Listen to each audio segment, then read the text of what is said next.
श्री गणेश श्री गणेश श्री गणेश। बहुत बड़े अज्ञानी हो तुम। कदाचित ये भी ज्ञात नहीं है तुम्हें कि लौ कवच तो योद्धा को कुछ ही अस्त्रों से रक्षा करने में सक्षम होता। व्यक्ति के अच्छे कर्मों से बेहतर कोई कवच नहीं होता और बुरे कर्म उसके हर कवच को क्षीण कर देते हैं।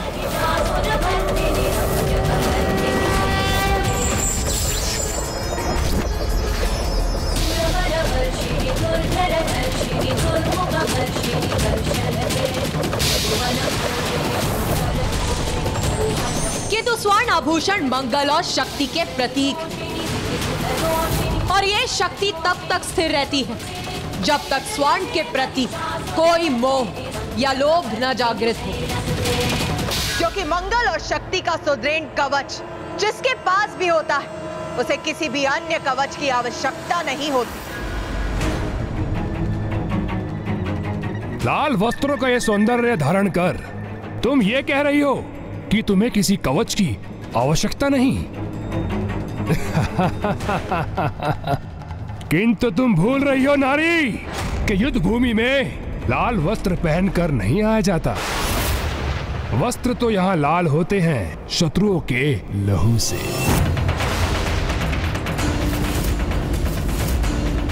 अब ये दुष्ट अपने सर्वनाश के मुख में प्रवेश करने वाला ही है, क्योंकि इसके पाप का घट अब भरकर छलकने ही वाला है, जो इसे मृत्यु की ओर अग्रसर करेगा।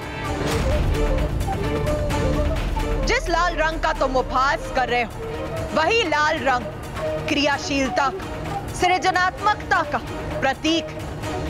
वही लाल रंग जन, सुख और समृद्धि का कारक। तो वही लाल रंग मृत्यु का भी कारक। आरंभ और अंत दोनों लाल रंग से ही होते हैं। इसीलिए तुम चिंता मत करो, क्योंकि मेरे लाल वस्त्र अभी और भी लाल होंगे तुम्हारे लहू से, जब मैं तुम्हारा संहार करूं। एक बार पुनः समझाता हूं तुम्हें, क्रियाशील होकर युद्ध में लहू बहाने की बात करना एक तुच्छ नारी के मुख से शोभा नहीं देता, क्योंकि तुम नारियों की तो मात्र एक जीवा ही क्रियाशील होती है परस्पर कलह के लिए। अब अधर्मी दुर्गमासुर का पाप कलश पूर्ण रूप से भर चुका है।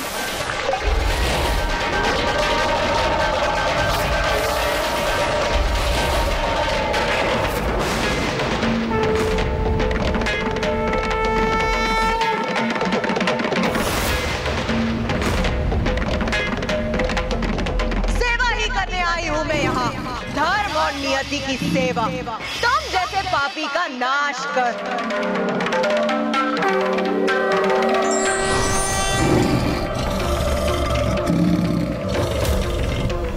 व्यर्थ में ही प्रतीक्षा कर रहा था, मुझे पूर्व में ही तुम्हारा वध कर देना चाहिए था। तुम्हारा वध!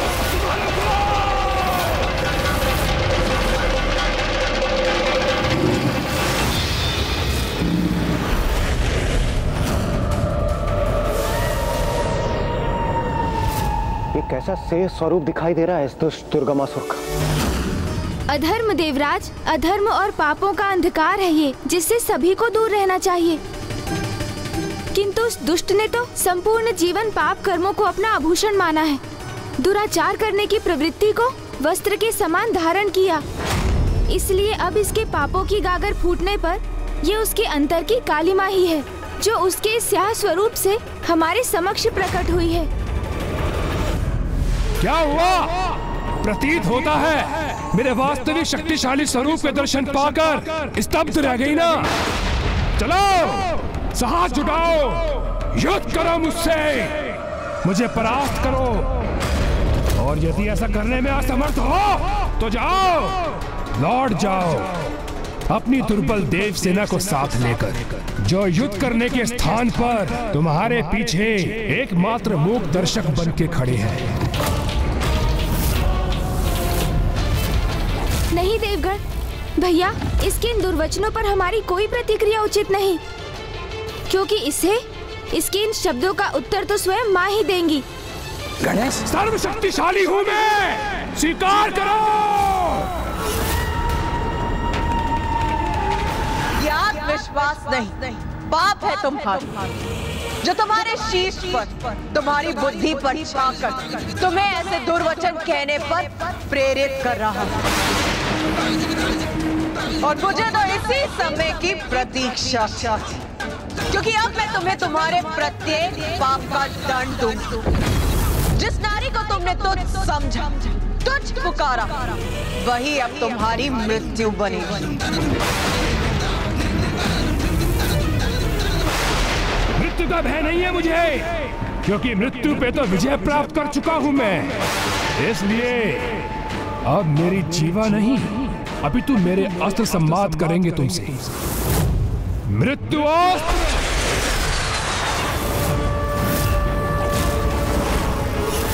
लो मेरे इस प्रहार को संभालो।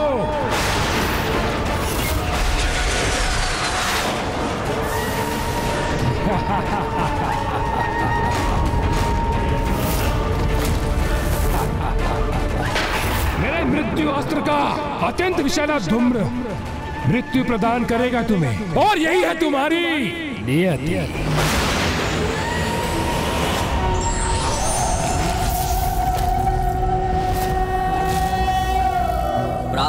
महाविद्या माता धूमावती कलिकया जापमाला जयंती मध्याह्ने प्रौढ़रूपा विकसित वदना चारुनेत्रा निशायां संध्यायां वृद्धरूपा गलित कुचयुगा मुंडमालां वहन्ति स देवी देवदेवी त्रिभुवन जननी कालो कपातु युष्मा।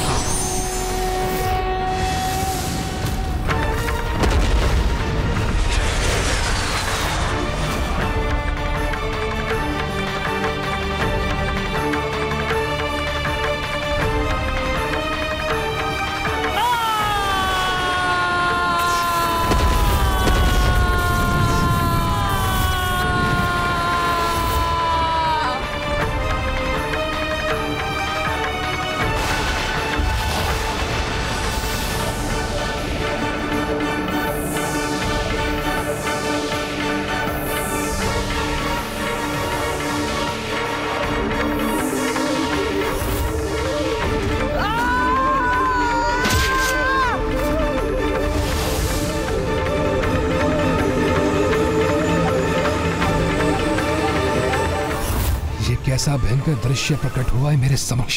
ये सत्य नहीं हो सकता।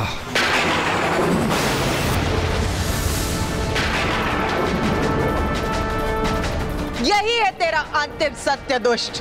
तेरे मृत्यु अस्त्र के धूम्र में ही दिखाई दे गई ना तुझे अपनी मृत्यु। नहीं, ये मेरी मृत्यु नहीं, कोई माया है तुम्हारी, जिससे तुम मेरा मनोबल तोड़कर युद्ध में पराजित होने के स्थान पर तुम मुझे ही मेरे मन में पराजित करने का प्रयास कर रही हो।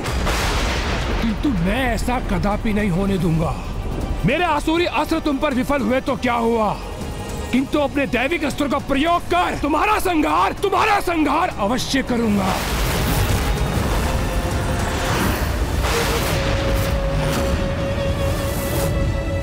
वायु अस्त्र, अग्नियास्त्र,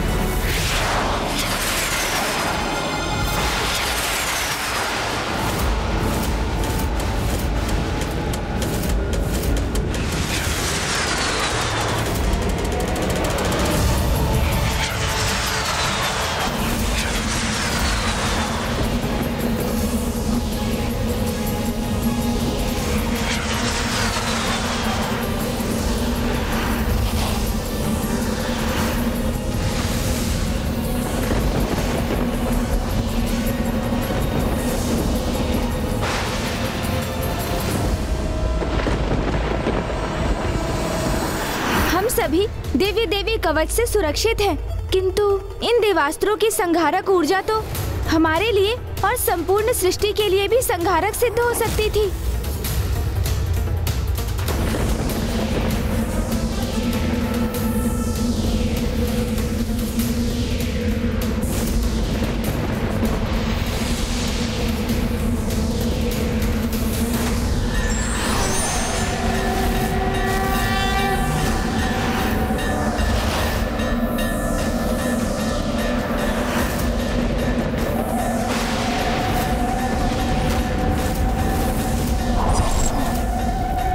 ज्वाला देवी अर्थात अग्नि और ताप की देवी। माता काली तो ऊर्जा के समस्त स्रोतों की नियंत्रक है।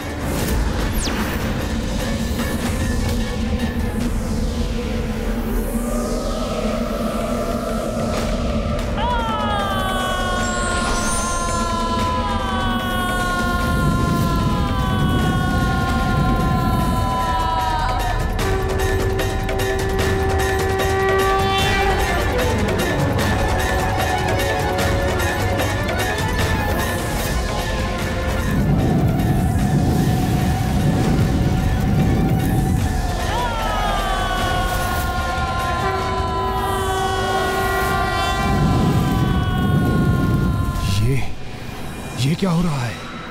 ये देवियां मेरे दैविक अस्त्रों के प्रभाव को कैसे नष्ट कर सकती हैं?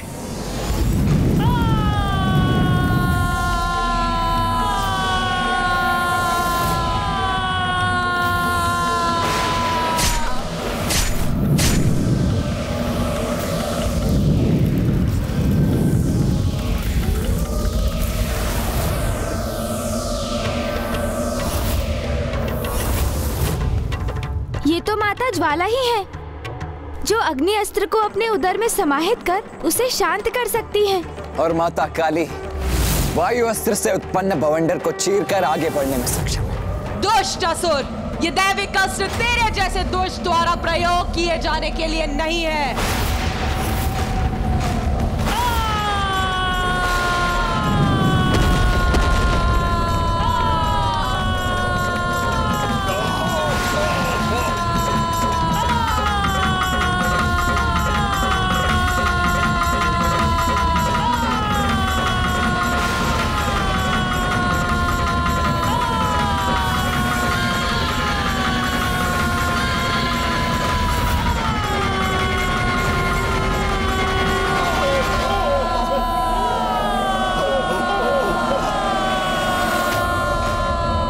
मेरी असुरी ढाल मेरा कवच बनकर मेरी रक्षा करेगी।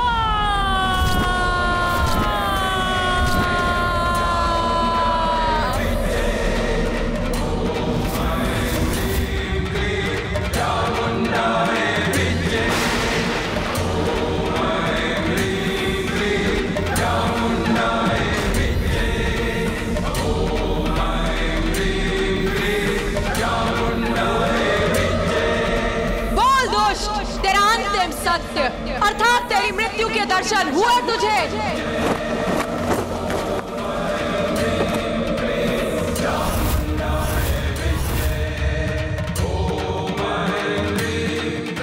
ये थी वायु की वास्तविक शक्ति। अब देख ज्वाला की शक्ति क्या करती है तेरे साथ।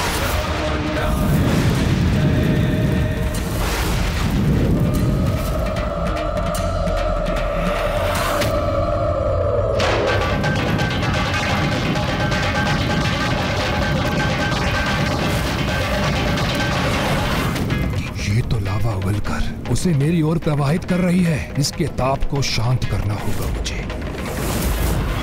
वरुण अस्त्र।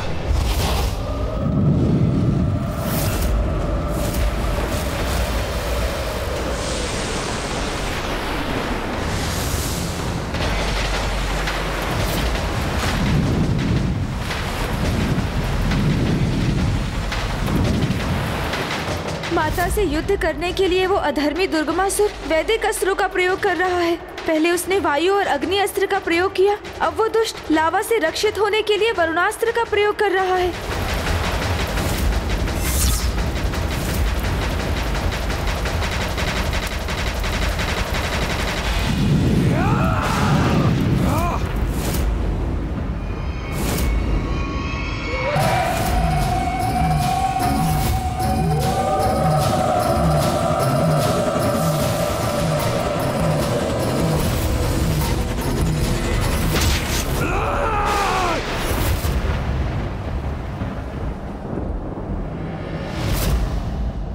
पुनः मुझे वो दृश्य क्यों दिखाई दिया? पहचान अपनी मृत्यु को मूर्ख, जो तेरे अंतिम सत्य के रूप में तेरी ओर बढ़ रही है।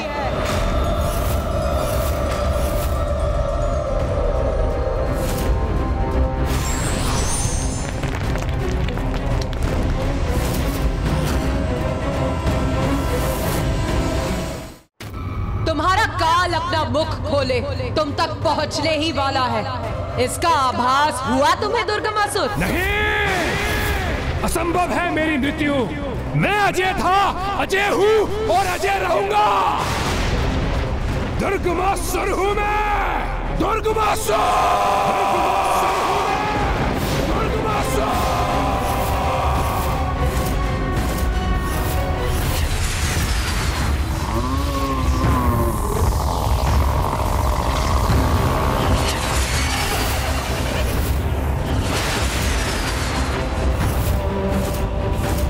मेरे एक तो अस्त्रों से सुरक्षित होगी तुम देवी, किंतु मेरे समस्त दैविक अस्त्रों के प्रहार से स्वयं को नहीं बचा सकोगी।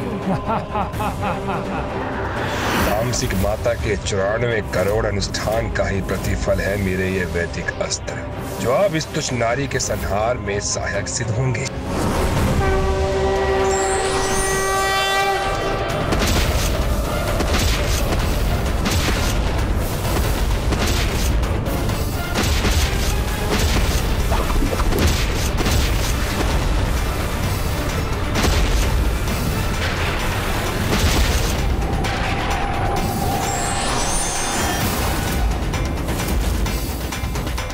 विश्वास नहीं होता, इन 9 देवियों ने उत्पन्न होकर मेरे समस्त दैविक अस्त्र नष्ट कर दिए। तुम्हारा वध तो मैं अवश्य करूंगा, अपने दैविक अस्त्रों से नहीं तो अपने आसुरी अस्त्रों से तुम्हारा वध अवश्य करूंगा मैं देवी, अवश्य करूंगा।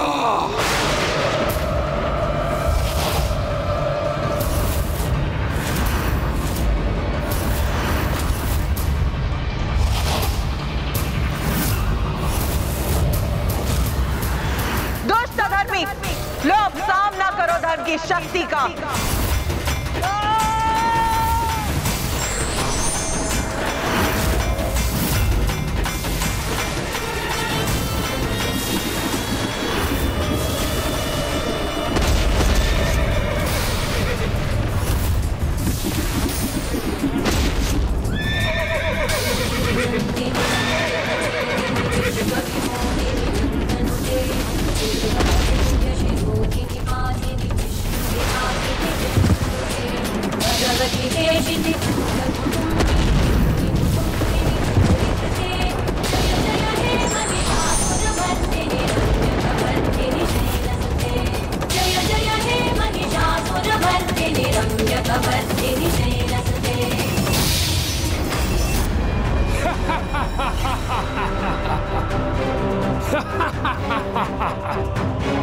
अजय हूं मैं, ये देवी एक तुच्छ नारी मेरा वध कदापि नहीं कर सकती।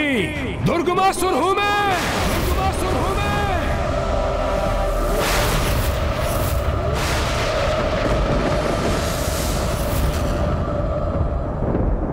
ये क्या?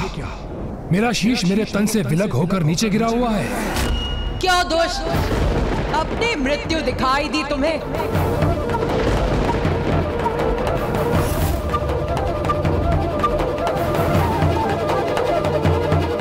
ये कैसा प्रपंच है? कभी एक देवी युद्ध करने आती तो कभी कोई और। तुमने घोषणा की थी कि तुम स्वयं युद्ध करने आओगी, तो फिर ये अनेक देवियां युद्ध में क्यों प्रस्तुत हो रही हैं? मूर्ख, मंद बुद्धि दुर्गमासुर, जिन्हें तुम अनेक कह रहे, वो सभी देवियां मुझसे ही उत्पन्न होती और मुझ में ही समाहित हो जाती। वो सभी देवियां मेरा ही रूप, एक ही। अच्छा, रूप।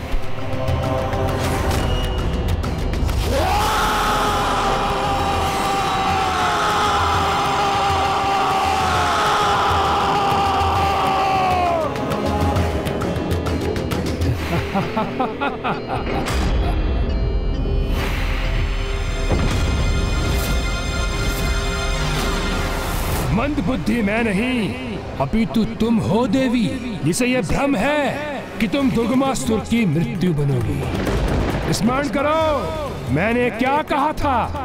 दुर्गमासुर की मृत्यु दुर्गम ही नहीं, अपितु असंभव भी है।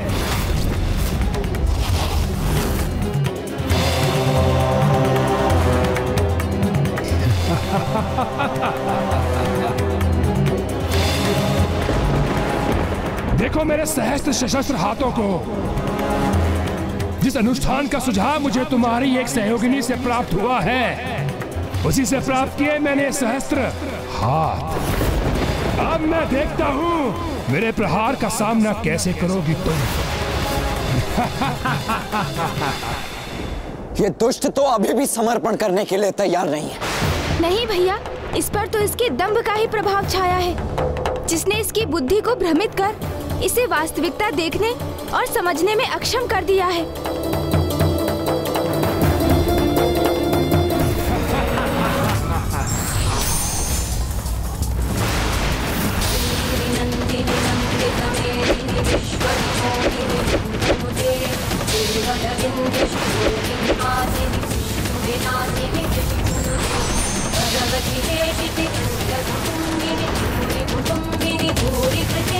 जय जय हे महिषासुरमर्दिनी रम्यकमर्दिनी शैलसुते।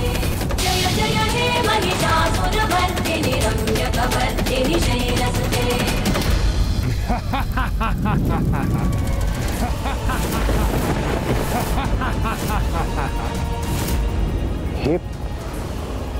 ये क्या हुआ?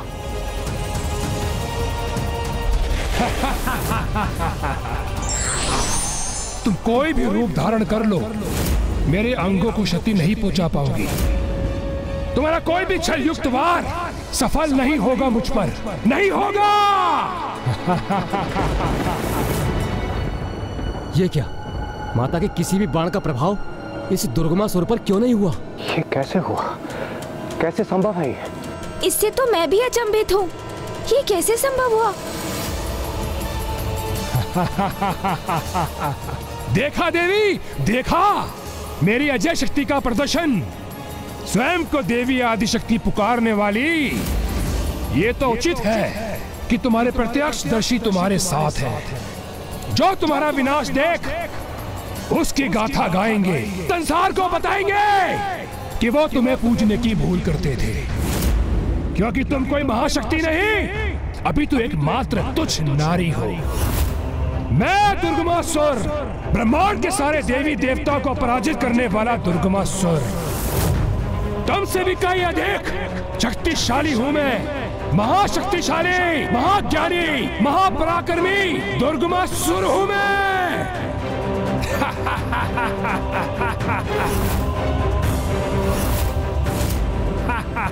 दुर्गमासुर हूं मैं। दुर्गमासुर हूं मैं। भैया, हमें स्वयं को शांत रखकर इस विकट परिस्थिति के समाधान का विचार करना चाहिए। भैया, अभी भी कुछ अवश्य है जो इस दुष्ट की सुरक्षा कर रहा है।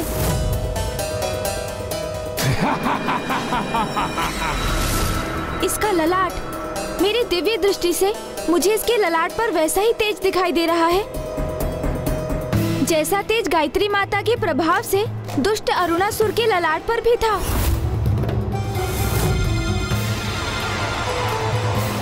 इसके भीतर भी ज्ञान संचित है, किंतु ये कैसे संभव है? ज्ञान की देवी वेद माता का हरण किया था इसने, तो अवश्य उन्हीं से कोई ज्ञान प्राप्त किया होगा इसने। भैया, संगति का प्रभाव।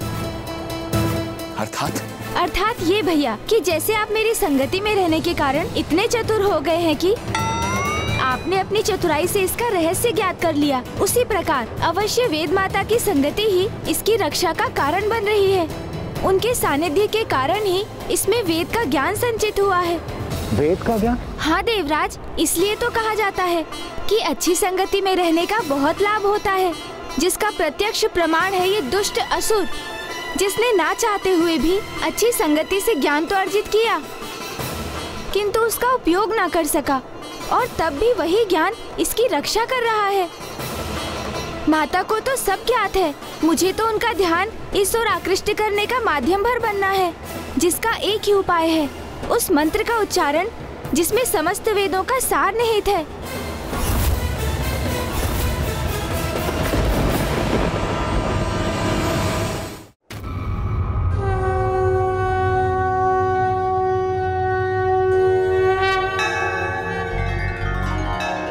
ॐ भूर्भुवः स्वः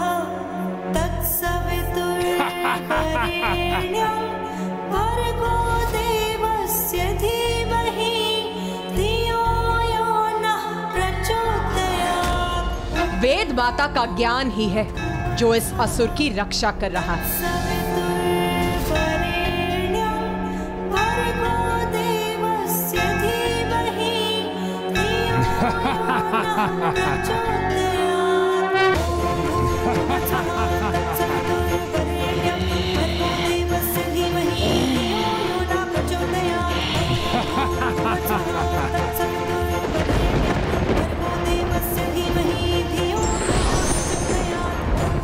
ओह, एक और अस्त्र।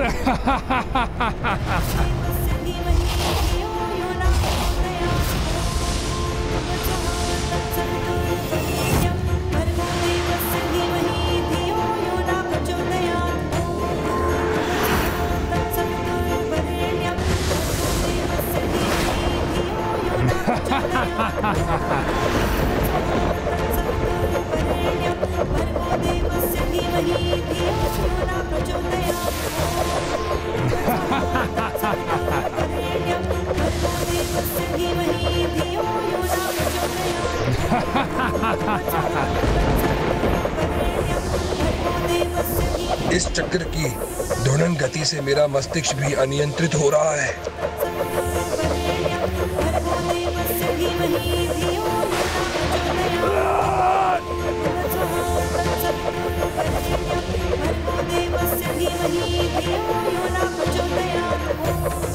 ये कैसी पीड़ा का आभास हो रहा है मुझे। अपार कष्ट हो रहा है मुझे, जैसे मेरा शीश विस्फोट होने जा रहा है।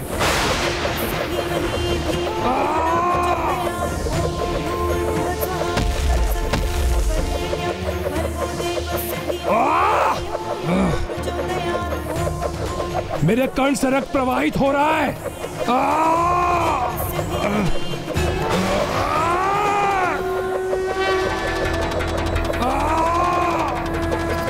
ये क्या? इस पापी दुर्गमासुर के शीश से ये उजला प्रकाश कैसे प्रकट हो रहा है? यही वो ज्ञान है देवराज, जो इसे सुसंगति से दान में प्राप्त हुआ था। चारों वेदों का ज्ञान।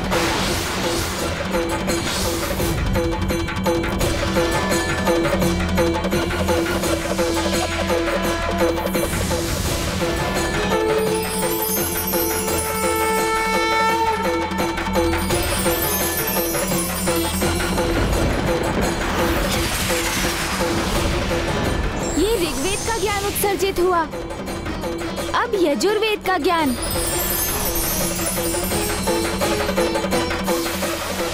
तत्पश्चात सामवेद का ज्ञान और अब अंततः अथर्ववेद का ज्ञान भी उत्सर्जित हो गया उसके मस्तिष्क से।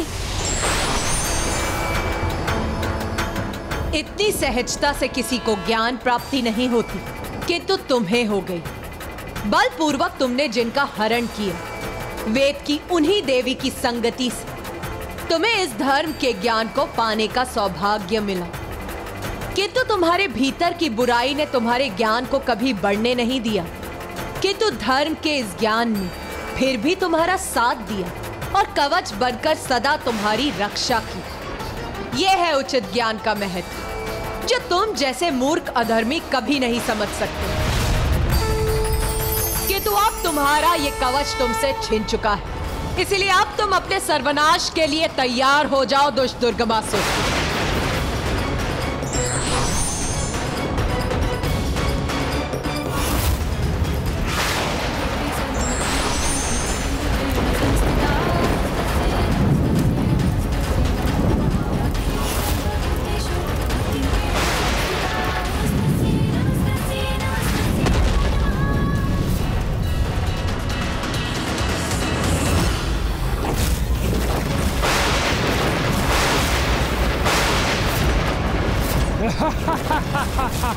क्या तुम वास्तव में मान बैठी थी कि मेरी शक्ति का आधार वेद का ज्ञान था?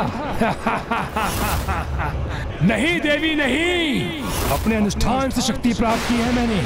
94 करोड़ वही अनुष्ठान देवी जो तुम्हारा पुत्र गणेश भी संपन्न होने से नहीं रोक सका था। यू देवी सत्य कह रहा हूं ना मैं, सत्य। अपना विवश करूंगा मैं तामसिक माता को, और जो आज खोया है उसे पुनः प्राप्त करूंगा मैं।